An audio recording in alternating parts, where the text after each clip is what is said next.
Ça y est, depuis quelques jours, Fire Emblem Engage est sorti. Le nouvel épisode de la célèbre série de jeux de rôle tactique d'Intelligent System est sorti en ce début d'année sur la Nintendo Switch. Une licence qui fait partie des plus anciennes sur console Nintendo, puisque si effectivement le premier épisode à sortir chez nous sort en 2003 sur Game Boy Advance, la licence existe en réalité depuis 1990 sur Famicom, l'équivalent de la NES chez nous. Le fonctionnement du jeu est assez simple. Vous devez déplacer vos unités sur un champ de bataille en prenant garde aux forces et aux faiblesses de chacune d'entre elles, puis votre adversaire fait de même. Chaque escarmouche remportée vous permet de gagner de l'expérience et chaque combat remporté vous permet de progresser de plus en plus dans le scénario. Mais il y a quelque chose que vous devez absolument éviter, les pertes au combat.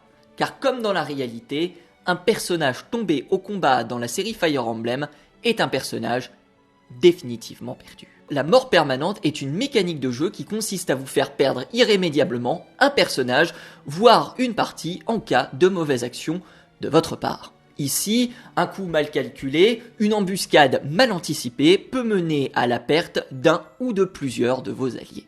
Il est important de mesurer ses choix avant de prendre une décision qui pourrait s'avérer fatale.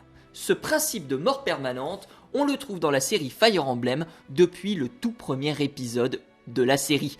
Il est l'œuvre de Shuzu Kaga, le créateur de celle-ci. Je voulais faire un jeu de stratégie qui soit plus dramatique, un jeu où l'on peut vraiment ressentir la douleur et la lutte des personnages. C'est pourquoi les personnages ne peuvent pas être ressuscités après avoir été tués afin de donner un sentiment de gravité au moment. Je pense que le résultat est que plus vous aimez vos personnages, plus cela devient gratifiant de les conserver. Si l'idée est séduisante sur le papier, elle a du mal à être parfaitement exécutée dans les faits. Déjà parce que les limitations techniques ne permettent pas à l'époque de grands développements scénaristiques envers les différents personnages que l'on a, cela interviendra un petit peu plus tard dans la série, mais aussi parce que cela poserait de véritables problèmes si le joueur venait à être coincé. À ce titre-là, l'idée des premiers Fire Emblem était donc de proposer tout un tas d'unités subsidiaires permettant de remplacer les défunts combattants. Il était également possible de ressusciter un ou plusieurs de ses alliés en se rendant dans des lieux précis, comme par exemple des fontaines, ou en utilisant des objets spéciaux. Ce n'est que par la suite que la série va déployer cette fameuse implication émotionnelle via ce qu'on appelle les dialogues de soutien, donnant à chaque personnage plus de charisme et potentiellement plus d'impact émotionnel aux joueurs, chose pour laquelle la série est désormais connue et reconnue. Mais cette implication émotionnelle pose des soucis de cohérence. Car s'il est facile de faire mourir un personnage secondaire et de l'écarter de l'histoire, il est déjà beaucoup plus délicat de faire mourir les protagonistes de cette même histoire. Ça impliquerait de créer une véritable dérivation du scénario de base, mais aussi de créer toutes les dérivations des personnages remplaçants. Ce serait le bordel. Voilà pourquoi la mort du ou des personnages dans un épisode de la série se résume généralement par une fin de partie. Cela dit, la perte d'un allié n'a que très peu d'impact sur l'histoire principale. C'est surtout un apport mécanique qui viendra en combat booster par exemple les statistiques de vos personnages.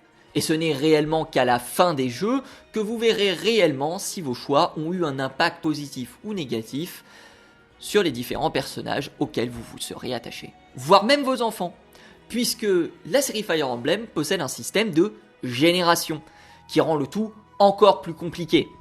Et c'est pas Fire Emblem Fates qui va me dire le contraire.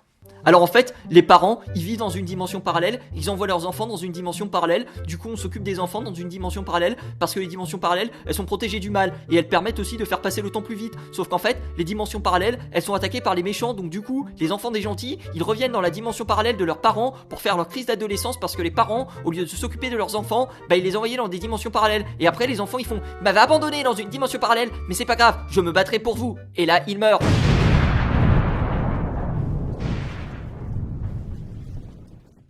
Encore aujourd'hui, la gestion de la mort permanente associée à la cohérence de l'histoire reste l'un des points les plus étrangement gérés par la série Fire Emblem, à tel point que celle-ci ne parvient pas vraiment à dompter un concept qu'elle a elle-même créé.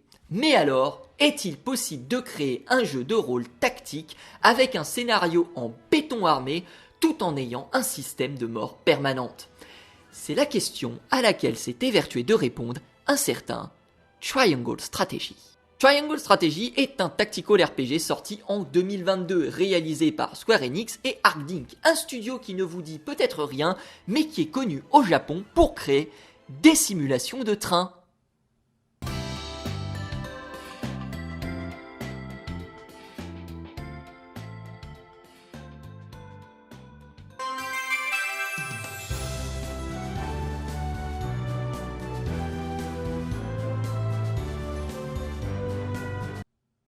Comme quoi, vous incarnez Serenor Wolfort dans une période de paix relative, puisque les trois grandes puissances du continent de Norzelia, que sont Glenbrook, Highfrost et Isant, sont parvenues à une trêve et nouent désormais des relations diplomatiques apaisées. Bien sûr, les choses vont s'envenimer sur fond de trahison, et c'est dans cette intrigue politique que Serenor va devoir faire des choix décisifs pour lui-même et pour son peuple. Ces choix sont matérialisés par la balance des convictions, une sorte d'entité supérieure qui, à plusieurs moments clés de l'intrigue, décidera de la route que vous devez prendre. Des choix conditionnés par votre volonté d'une part, mais aussi par 7 personnes d'autre part, qui sont habilitées à faire pencher la balance d'un côté ou de l'autre. Ces personnes voteront en fonction de vos choix faits tout au long de l'aventure, si vous choisissez de parler à tel personnage, si vous choisissez d'épargner telle ou telle personne lors d'un combat par exemple.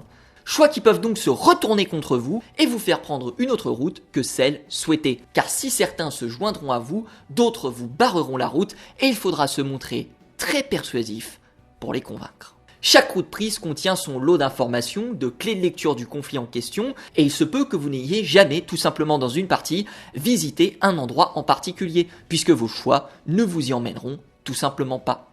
Par exemple, dans ma partie, je n'ai jamais visité le continent d'Highfrost. Je ne sais même pas à quoi il ressemble. Nous voilà devant donc un principe bien ambitieux, mais cela implique pour les scénaristes une cohérence parfaite dans l'exécution de chacun des choix proposés. Autrement dit, il faut que la trame soit parfaitement tissée, ce qui signifie, pour les développeurs, faire des choix. Et l'un des choix des développeurs, et notamment du producteur Yasuaki Arai, a été tout simplement d'éliminer ce système de mort permanente. Au début du projet, nous avons discuté avec le développeur Arcdink de la possibilité de mettre en place un système de mort permanente dans ce jeu, et nous avons décidé de ne pas prendre cette option, parce que pour créer une intrigue mature appropriée, nous avions besoin des personnages dans l'intrigue. Et pour que l'histoire soit cohérente, il fallait que tous les personnages principaux soient concernés tout le long du conflit.